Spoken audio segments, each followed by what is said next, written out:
Matthew 6:9 to 13. এই হেতুকে তোমালোকে এইদৰে প্ৰাৰ্থনা কৰা, হে আমাৰ স্বৰ্গত থকা পিতৃ, তোমাৰ নাম পূজনীয় হওক, তোমাৰ ৰাজ্য হওক, যেনেকৈ স্বৰ্গত তেনেকৈ পৃথিৱীতো তোমাৰ ইচ্ছা পূৰ হওক। আমাৰ প্ৰয়োজনীয় আহাৰ আজি আমাক দিয়া, আমাৰ দোষীহঁতক আমি যেনেকৈ ক্ষমা কৰিলো তেনেকৈ আমাৰো তাৰ ক্ষমা কৰা। আমেন। Amen. Say amen. Hallelujah. তোমাৰ ৰাজ্য হোক, তোমাৰ ইচ্ছা যেনেকৈ স্বৰ্গত পূৰণ হয় তেনে পৃথিৱীত যেন পূৰণ হয়। Amen. Praise the Lord.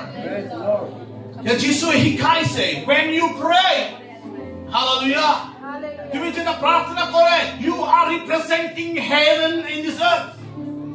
তুমি স্বৰ্গ পৃথিৱীত দৰ্শাই। Hallelujah. So you should praise কে হে স্বৰ্গত থকা পিতৃ, তোমাৰ ৰাজ্য হোক, যেনে তোমাৰ ইচ্ছা স্বৰ্গত পূৰণ হয় তেনে পৃথিৱীত হওক। এইটো অকলে ক'বলৈ দিয়া নাই, but it has to become an action. Amen. সেইটো কাৰ্যৰে দেখাবৰ কাৰণে দিছে, মুখত বেলেগ কৰিব দিয়া নাই।